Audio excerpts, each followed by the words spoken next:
Hey Joey, happy March. It's nearly spring. I have realized, just as I started recording this, that I wore this same hoodie in my last wrap-up video. So, love that for me. I've been battling a cold, and I am finally mostly better, but you can hear in my voice that I am recovering from illness, so I am sorry about that. I read 11 books in February. A pretty good mix. Many of these were in my last vlog of finishing series, so I will not be talking much about those, but let's go through them. I started out by reading the arc of The Life We Left Behind, which did come out last month on like the 11th or so. This is by Pepper Wild. I liked it. I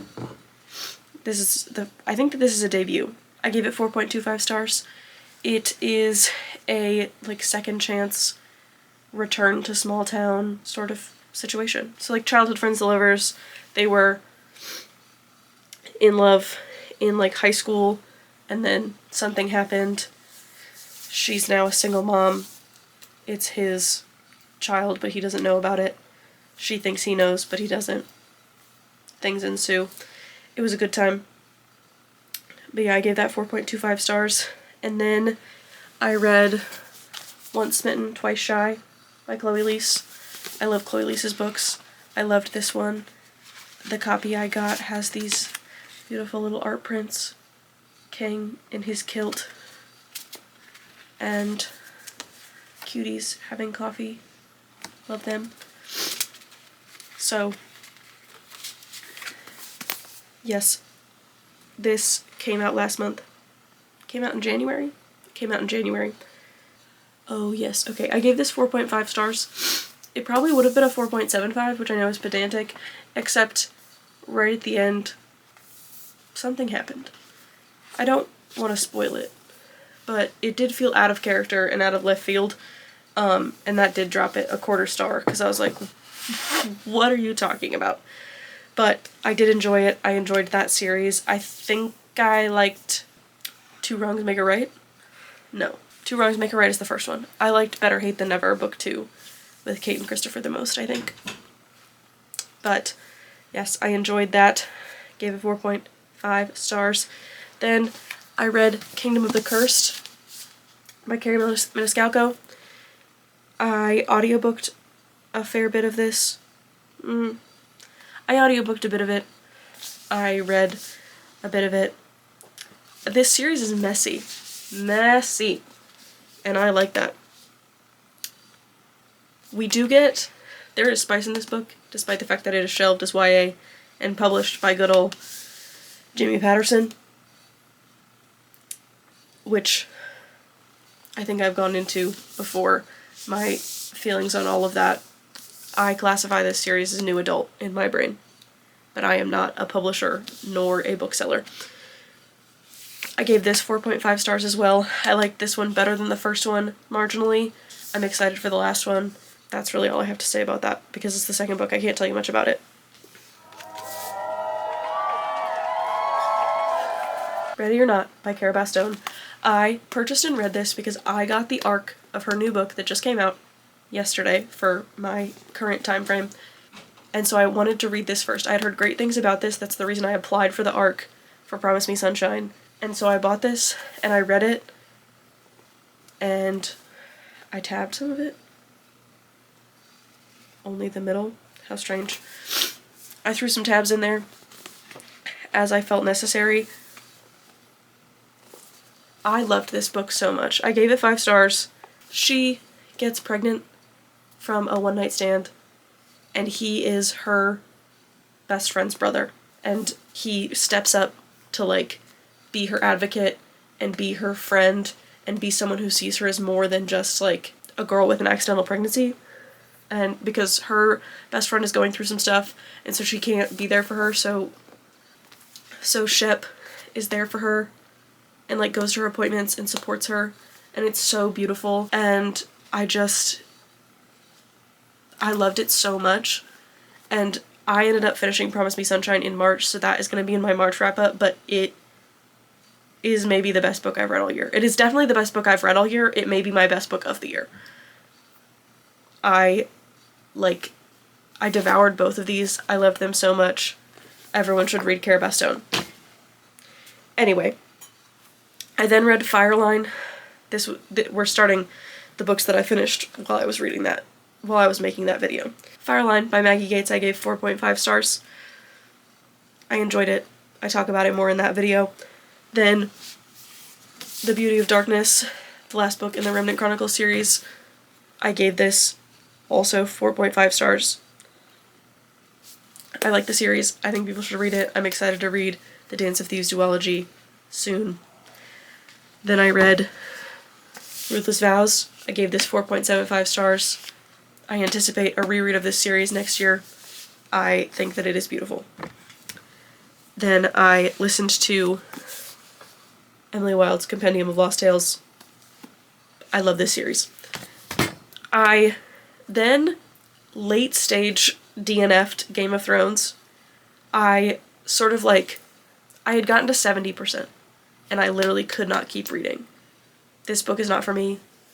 I don't think that it is aged super well. I don't think that anyone who watches these is a big Game of Thrones stan, but it is not the kind of thing I want to be reading, and so I DNF'd it, but because I got to 70%, I'm counting it as a book that I read this year, because it was, I genuinely read 700 pages of it. So, it's on the list. I then read Rope the Moon by Ava Hunter. This is just, a small town romance. There wasn't anything, super special about it. I wasn't super drawn in. I read the first book in this series a while ago. They're fine. I gave it 4 stars. It was a book that I read. And then the last thing that I read in February was Again But Better by Christine Riccio. I have been watching BookTube since BookTube is a thing, since the Fault in Our Stars days, 2012 or whatever. So I am a fan of Christine's. I wasn't really reading when this book came out, when it came out in 2017, 2018. I wasn't reading as much, so I didn't buy it then. I acquired a copy at the Half Price Books. This copy's actually signed, which is neat. If I can find it.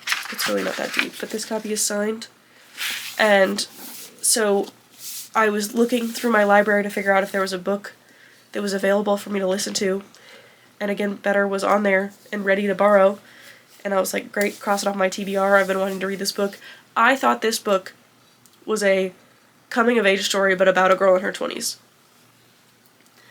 I genuinely thought, it was, instead of being a coming-of-age of, someone turning 18, or, between 16 and 18, it was coming-of-age at 20, and she was, I knew she was studying abroad, and I was and she's gonna, change how she acts or whatever. She's gonna, put herself out there and do the college thing again but better, because I literally think that's what it says on the thing. But I heard Christine talk about this book when she wrote it, vaguely. I wasn't watching a ton of BookTube, and again, not reading a bunch of books, but I, saw her posts about it. But then I didn't read the description again. I was like, oh yeah, I know what this book is about. I did not know what the book is about. Her books have magical realism in them. At least this one and Better Together, which I ended up picking up at the Half Price Books after I finished this one. And I want to read that one soon.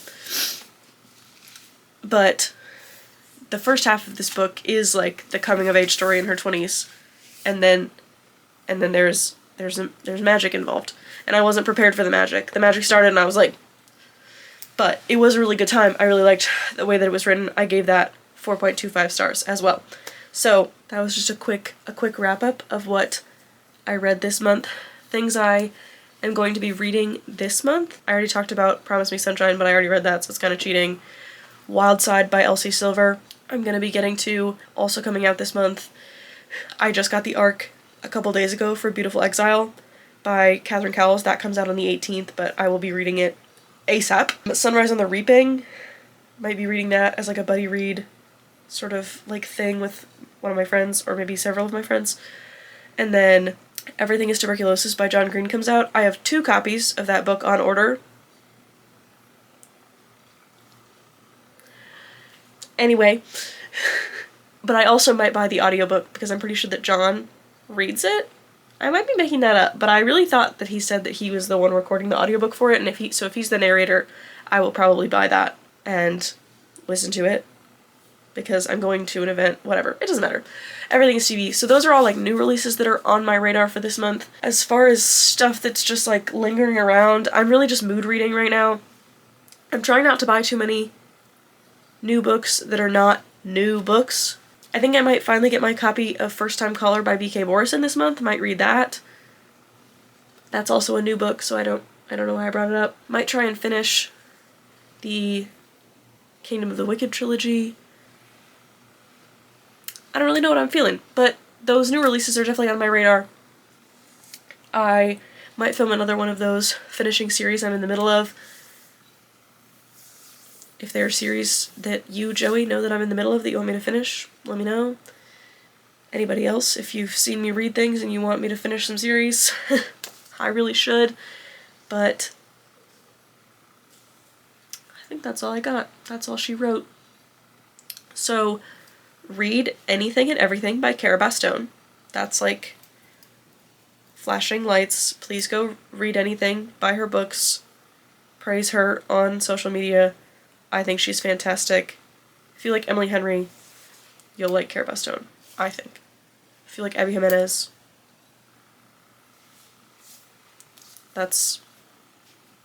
read her books. Just as a sneak peek to keep you coming back next month, these are my tabs for Promise Me Sunshine. That's all. If you're not Joey and you're not subscribed, feel free to do so. I post on a whim. And I'll see you next time. Bye.